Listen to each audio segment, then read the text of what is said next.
Hello everyone. आज है 9 तारीख 9 दिसंबर और जो आज के करंट अफेयर के टॉपिक रहेंगे उसमें क्या क्या पढ़ने वाले हैं। धारावी रीडेवलपमेंट प्रोजेक्ट के बारे में देखेंगे जो एशिया का सबसे बड़ा स्लम है। ठीक है। फिर बात करेंगे स्टबल बर्निंग की और सिमारू वोल्केनो इंडोनेशिया का जो काफ़ी एक्टिव हो रखा है और अभी अभी फट भी गया। ठीक है। उसके बाद देखेंगे विजिंजम पोर्ट प्रोजेक्ट। तो यहाँ पे क्या इश्यूज चल रहे हैं सबके बारे में आज डिस्कस करने वाले हैं। तो पहला जो टॉपिक रहेगा वो रहेगा विजहिनजाम पोर्ट प्रोजेक्ट। तो रिसेंटली अडानी ग्रुप कहाँ पे पहुँच गया, केरला हाई कोर्ट पहुँच गया। उन्होंने रिक्वेस्ट किया है कि इनको सिक्योरिटी कवर दिया जाए सेंट्रल फोर्सेस से, क्योंकि इनका जो पोर्ट का कंस्ट्रक्शन है ना, जो केरला में ये जो साइट है विनहिनजाम नाम की जगह है, वहाँ पे ये पोर्ट बना रहे हैं। तो वहाँ पे है ना काफ़ी वायलेंट प्रोटेस्ट हो रहे हैं फिशरमैन्स की वजह से। जो मछुआरे हैं वो वहाँ पे प्रोटेस्ट कर रहे हैं, इसको बनने नहीं दे रहे। इस वजह से अडानी ग्रुप कहाँ पे पहुँच गया, केरला हाई कोर्ट में प्रोटेक्शन के लिए। तो ये पोर्ट प्रोजेक्ट है क्या, इसके बारे में देखते हैं। 7,525 करोड़ का ये प्रोजेक्ट है जो कि बिल्ड किया जा रहा है under public private partnership model के बिहाफ पे, जिसके अंदर जो अडानी पोर्ट प्राइवेट लिमिटेड है, कहाँ पे, विजिंजम नियर त्रिवंदमपुरम केरला, वो इसको बना रहा है। इसको 2015 में स्टार्ट किया गया था और उसके बाद से जो इसकी कंप्लीशन की एक डेट रखी जाती है उसको भी ये कई बार मिस कर चुका है। इस पोर्ट के अंदर करीबन 30 बर्थ रहेंगे और जो कि हैंडल करेंगे बड़े बड़े शिप जो आते हैं ना, पानी के जो जहाज़ आते हैं जिनके अंदर कंटेनर्स होते हैं मेगा मैक्स, उनको भी ये हैंडल कर सकेगा। अगर इसकी सिग्निफिकेंस की बात करें कि भाई ये क्यों इतना इम्पोर्टेंट हो सकता है, तो it is believed that ultra modern port located close to major international shipping routes will boost India's economy and its location is also strategic importance. कि भाई ये जिस जगह पे बनाया जा रहा है ना, वो जगह इंटरनेशनल शिपिंग रूट के पास में है। तो इस वजह से जो बड़ी बड़ी कंपनियों के या बड़े बड़े कंट्रीज़ के जितने भी शिप वहाँ से गुजरेंगे, तो उनके लिए भी ठहरने की यहाँ पे व्यवस्था होगी। ठीक है। और वहाँ पे वो अपना कार्गो लोड या फिर डीलोडिंग भी कर सकते हैं, अनलोडिंग भी कर सकते हैं। तो उस वजह से भी काफ़ी इम्पोर्टेंट है। The port is expected to complete with Colombo, Singapore and Dubai for a share of transshipment traffic। Port के एडवांटेज की बात करें तो availability of 20 metre contour with 1 nautical mile from the coast, minimal littoral drift along the coast, hardly any maintenance dredging required. तो ये क्या कहा जा रहा है ना कि जो ये इसका जो जगह है, ठीक है, वो काफ़ी डेप्थ पे भी है। तो इस वजह से यहाँ पे शिप्स आने में भी कोई प्रॉब्लम नहीं होगी। दूसरी बात, यहाँ पे मेंटेनेंस का ज़्यादा वो नहीं रहेगा, दबदबाव। ठीक है। और ऊपर से ये लिंक करता है नेशनल और जितने भी रीजनल रोड है, रेल नेटवर्क को भी ये कनेक्ट करता है, और जितने भी इंटरनेशनल शिपिंग रूट्स हैं उनके भी रास्ते में आता है। तो हर तरह से इसकी इम्पोर्टेंस है इंडिया के लिए। अब बात करते हैं फिशरमैन्स क्यों प्रोटेस्ट कर रहे हैं। Fisherman has been protesting against the project for the past 4 month. पिछले 4 महीने से वो प्रोटेस्ट कर रहे हैं यहाँ पे, alleging that its construction is causing massive sea erosion, taking away their livelihood and dwellings। तो वो क्या कह रहे हैं ना कि जो ये प्रोजेक्ट है इसकी वजह से काफ़ी ज़्यादा सी में इरोजन हो रहा है, मिट्टी का कटाव हो रहा है, जिससे जो जितना भी कोस्टल एरिया है वो ख़त्म होता जा रहा है। और ऊपर से इसके यहाँ पे बनने की वजह से जितने भी मछुआरे वहाँ से मछलियाँ वगैरह पकड़ते थे, जिनसे उनकी रोजी रोटी चलती थी, तो उस पे भी खासा असर पड़ रहा है, ऐसा उनका कहना है। They want an impact study conducted and project to remain suspended until the study report comes out. तो अब वो क्या चाहते हैं ना, वो चाहते हैं कि इसके ऊपर इम्पैक्ट की स्टडी की जाए कि भाई पोर्ट की बनने की वजह से यहाँ पे क्या क्या नुकसान हो सकते हैं।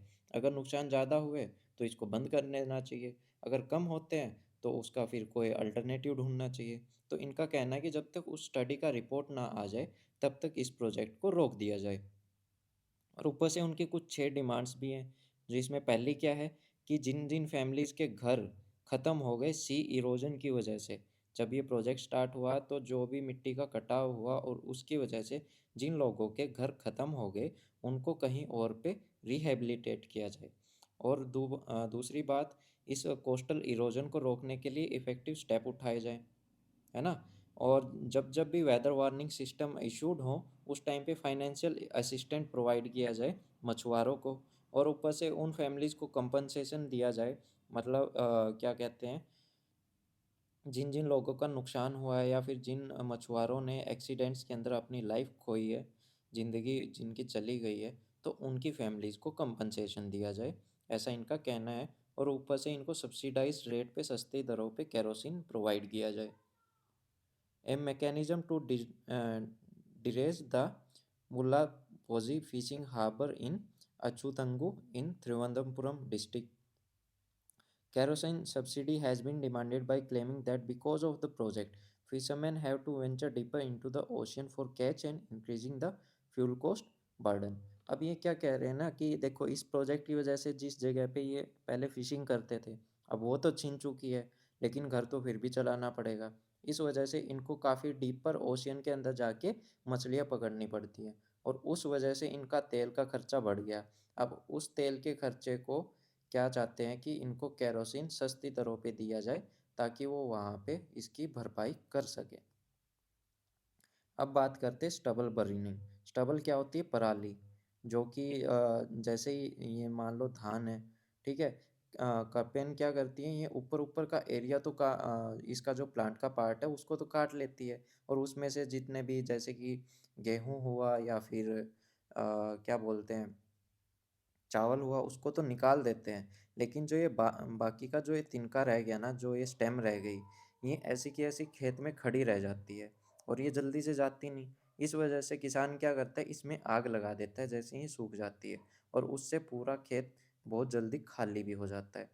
तो इसी के बारे में रिपोर्ट है, तो उसके बारे में देखते हैं। According to the commission of air quality management, CAQM, इनकी रिपोर्ट के अकॉर्डिंग, इस कमीशन के अकॉर्डिंग, जो फायर का काउंट था, जितनी मतलब पहले पराली जलाई जाती थी दिल्ली और एनसीआर के एरिया में, उसमें काफ़ी कमी आई, करीबन 31.5% की कमी आई 2022 के अंदर। अगर वो 2021 से कंपेयर किया जाए, तो 2021 में जितना होता था, जितनी जलाई जाती थी, उससे 31% अब की बार कम जलाई गई है। As compared to 2021, stubble burning decreases in Punjab, Haryana and Uttar Pradesh. Punjab में भी कमी आई, हरियाणा में भी, उत्तर प्रदेश में भी। पंजाब में कितनी कम जलाई जा रही है अब? करीबन पहले से 30% कमी। हरियाणा के अंदर पहले से 47.5% कम जलाई जा रही है। और उत्तर प्रदेश की बात करें तो यहाँ पे तकरीबन 21.5% कम जलाई जा रही है 2021 के आंकड़ों से, अगर इसको कंपेयर किया जाए तो। The fire counts are based on the information from NASA satellites. तो जो ये परसेंटेज निकाली गई है, तो ये इनको कैसे कंपेयर किया गया है, किसकी वजह से निकाली गई है? जो ये नासा की सैटेलाइट्स थी, उनका इसके अंदर यूज़ हुआ है, उनकी वजह से ही हम यहाँ पे बता पाए हैं कि पहले से और अब की बार में कितना डिफरेंस आया है। What are the cause what caused the reduction in stubble burning? तो ये कमी आई क्यों है? क्योंकि जो स्टेट गवर्नमेंट्स हैं, ठीक है, वो उन्होंने क्या किया ना, बोथ इन सीटू और एक्स सीटू मैनेजमेंट अपनी रेडी की, स्पेशल कैंपेन चलाए, जिससे क्या है ना, फार्मर्स को फ़ायदा हो जाए अगर वो स्टबल को ना जलाएं तो। कैसे? In situ treatment of stubble, इसके अंदर क्या है, जितनी भी क्रॉप रह जाती है, ठीक है, उसको जीरो टिलर मशीन से निकाल लिया जाए, या फिर वहाँ पे जो बायोकेमिकल्स हैं उनका यूज़ किया जाए, bio decomposers, like Pusa bio decomposer, अगर इसको खेत में छिड़क दिया जाए, तो उससे क्या है ना, जितनी भी स्टबल है, जितनी भी पराली है, वो गल जाएगी, ख़त्म हो जाएगी। अब XC2 की बात करें, ऑफ साइट मतलब जगह से दूर ट्रीटमेंट करने की बात करें, तो वो है कि इस ये जितनी भी पराली, इसको निकाल के गाय या फिर भैंस के चारे में मिला के उनको खिलाया जाए। और ऐसे about 10 million ton of straw have been manage through in situ management, कि भाई 10 मिलियन टन के अराउंड तो इन जो ये डिकम्पोजर्स हैं, इनकी मदद से ख़त्म की गई है ना, जो कि 25% ज़्यादा है अब की बार पंजाब में। Similarly, 1.8 million ton of straw had been managed by XC2 method। करीबन 1.8 मिलियन टन क्या है ना, गाय और भैंस के चारे के रूप में यूज़ की गई, जो पिछले समय से, पिछले 2021 से अब की बार 33% ज़्यादा यूज़ हुई, तो बहुत अच्छी बात है। Punjab has choked out an action plan for 3 years.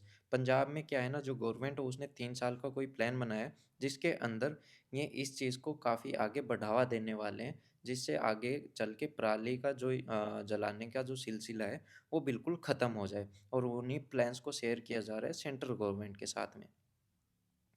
What is stubble burning? Stubble burning, जो parali burning, is a method of removing paddy crops residue from the field to sow wheat from the last week of September and November. तो यहाँ पे क्या कहा गया है ना, जैसे ही सॉरी जैसे ही क्या कहते हैं, जो पैडी क्रॉप्स है ना, जो वीट की वीट कह रहा हूँ, राइस राइस की जो क्रॉप होती है, खेती होती है, उसके जो रेजिड्यू बाद में बच जाते हैं, तिनके या फिर जो भी स्टेम वगैरह बन जाती है, उसको क्या है ना, लोग आग लगा देते हैं, जो मैंने अभी आपको बताया गया। और उनको लगाते क्यों है? क्योंकि वहाँ उसके बाद में यहाँ पे किसकी बिजाई की जाती है? गेहूं की बिजाई की जाती है, या तो सितंबर के आखिरी महीने में या फिर नवंबर के स्टार्टिंग में। तो यहाँ पे हमने ये सब पढ़ लिया, और कहाँ-कहाँ पे ये होता है, करीबन पंजाब, हरियाणा, उत्तर प्रदेश के अंदर सबसे ज़्यादा पराली जलाई जाती है।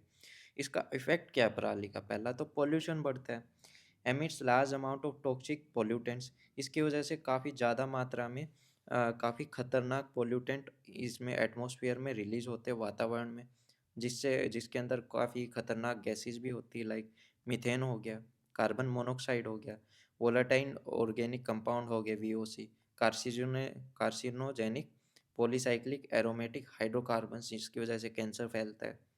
These pollutants disappear in the surroundings, may undergo a physical and chemical transformation, and eventually affect human health by causing a thick blanket of smoke.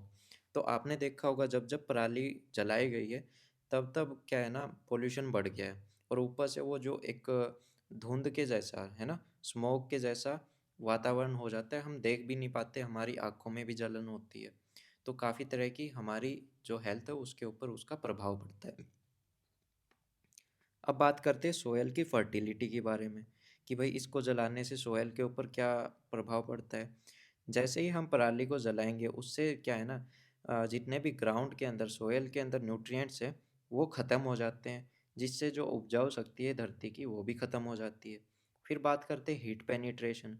जैसे ही हम उसको जलाएंगे, तो गर्मी से जो सोयल है वो सूखना स्टार्ट हो जाएगी, मॉइस्चर ख़त्म हो जाएगा, और जो भी यूज़फुल उसके अंदर माइक्रोब्स होते हैं, जिनकी वजह से जो नाइट्रोजन फिक्सेशन बैक्टीरिया होती है, जिनसे क्या है ना, ज़मीन के अंदर जो नाइट्रोजन का फिक्सेशन होता है वो ख़त्म होना स्टार्ट हो जाता है, क्योंकि वो बैक्टीरिया ख़त्म हो जाएंगे, वो ख़त्म हो गए तो नाइट्रोजन नहीं बनेगा धरती में, और उसकी जो उपजाऊ शक्ति है और ख़राब हो जाएगी।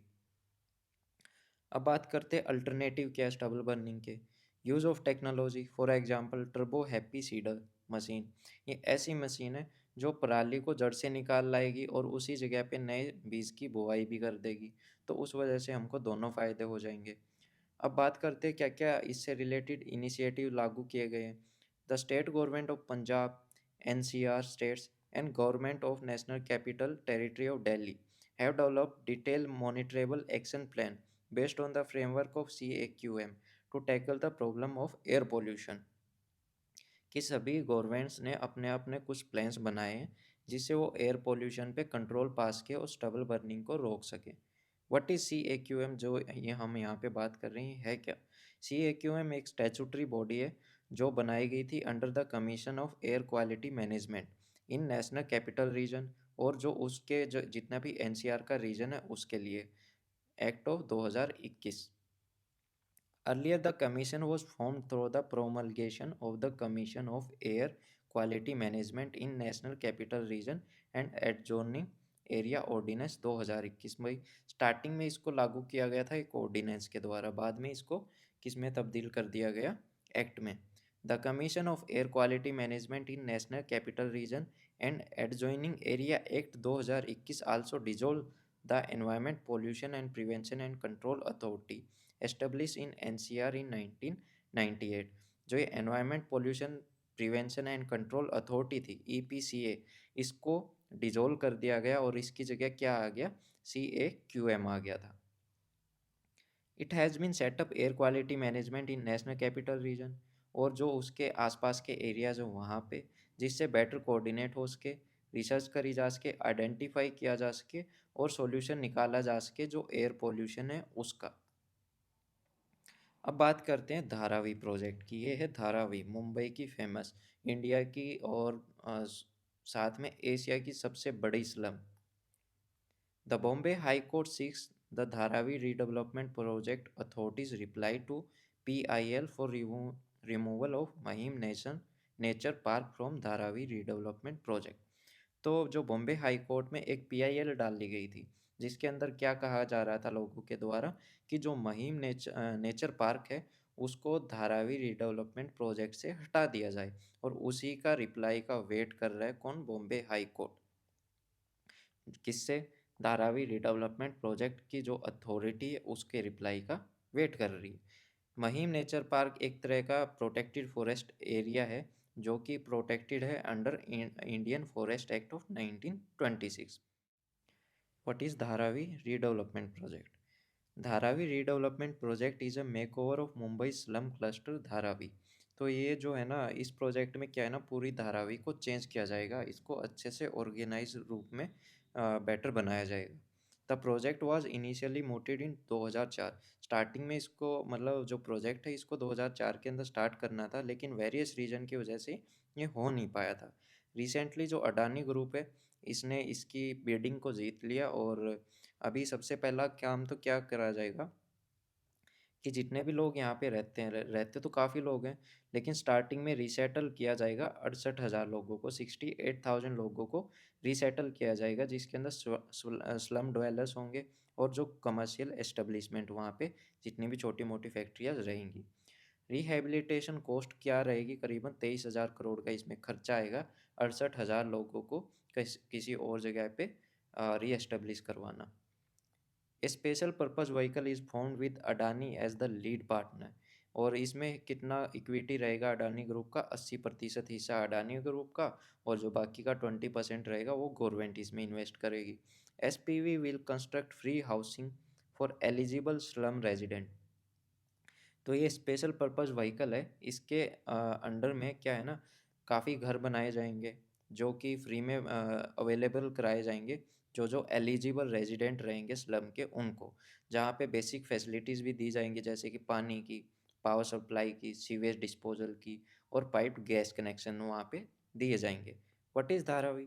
Dharavi is the biggest slum cluster of Asia. Asia का सबसे बड़ा स्लम क्लस्टर है ये, ठीक है, जो कि primary lies on the prime property right in the middle of Mumbai. Mumbai के बिल्कुल सेंटर में ये सिचुएटेड है। करीबन 300 हेक्टेयर एरिया के अंदर ये फैला हुआ है, of which the state government has notified 240 hectares of the project.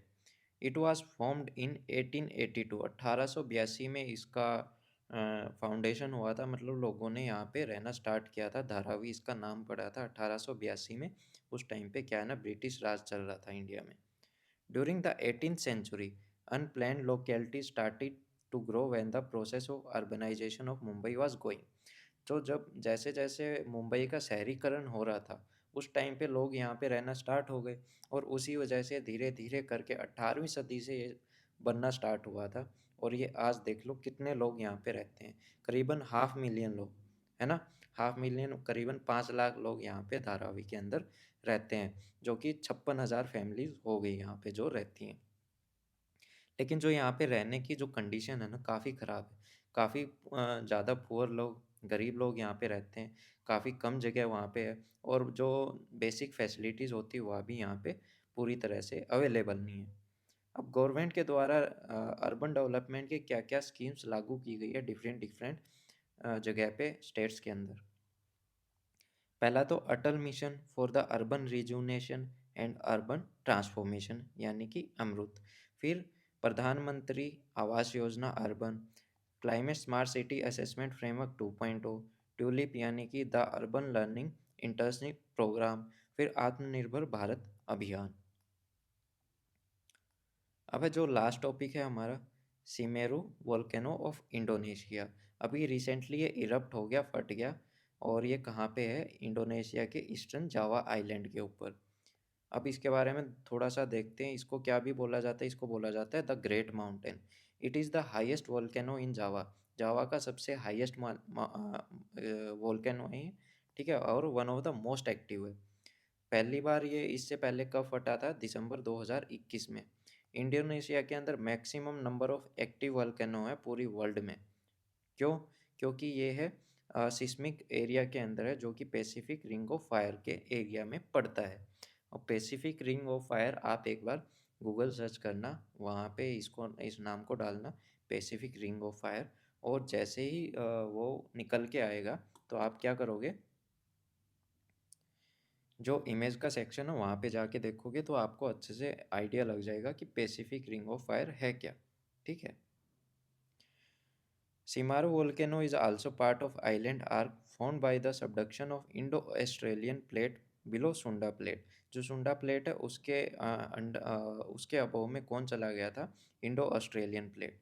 और उसकी वजह से जो ट्रेंच बना वहाँ पे, और जहाँ जिसकी वजह से ये जो पूरा आइलैंड है सिमारो वोल्केनो जावा आइलैंड के ऊपर जाके बन गया था।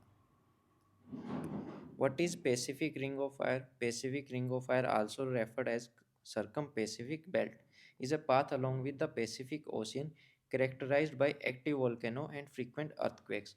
जो पैसिफिक ओशियन के सराउंड में ये एरिया जो बोला जाता है, इसी को पैसिफिक रिंग ऑफ फायर बोलते हैं, क्योंकि यहाँ पे काफ़ी एक्टिव वोल्केनो और उसकी वजह से यहाँ पे काफ़ी अर्थक्वेक भी आते रहते हैं।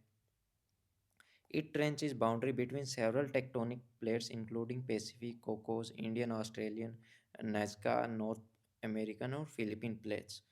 अब बात करते हैं जो अलग अलग और वोल्केनोज हैं उनके बारे में, जो अभी रिसेंट में फटे हैं। पहला तो सेंगे वोल्केनो, जो कहाँ पे, इक्वाडोर में। फिर ताल वोल्केनो फिलीपीन के अंदर है। फिर माउंट सिनबुंग या फिर मेरापी वोल्केनो इंडोनेशिया के अंदर है। अब बात करते हैं इंडिया के अंदर कौन कौन से वोल्केनो हैं। जो एक्टिव वोल्केनो में तो एक ही है, बैरन आइलैंड, जो कि कहाँ पे है, अंडमान निकोबार में है। 2018 का जो यूपीएससी का जो पेपर हुआ था प्रीलिम्स, उसके अंदर ये बैरन आइलैंड के ऊपर क्वेश्चन आया था। अब बात करते हैं सेकंड, नारकोंडम, ये कहाँ पे है? ये अंडमान आइलैंड पे। बारतंग अंडमान आइलैंड, डेक्कन ट्रैप्स महाराष्ट्र के अंदर, और धीनोधार हिल्स कहाँ पे, गुजरात में। फिर धोसी हिल्स कहाँ पे, हरियाणा के अंदर। सो ये थी आज की करंट अफेयर्स की क्लास, और बताइएगा प्लीज़ कैसा लगा। अगर क्लास अच्छी लगी हो, इन्फॉर्मेटिव लगी हो और वीडियो अच्छी लगी हो तो प्लीज़ लाइक कीजिएगा और चैनल को सब्सक्राइब कीजिएगा। और ऊपर से अगर इसकी पीडीएफ अगर आपको चाहिए तो आपको मेरे टेलीग्राम पेज पे मिल जाएगी, जिसका लिंक आपको डिस्क्रिप्शन के अंदर मिल जाएगा। कोई भी सुझाव सजेशन हो आप कमेंट बॉक्स के अंदर दे सकते हैं। So thank you, have a nice day.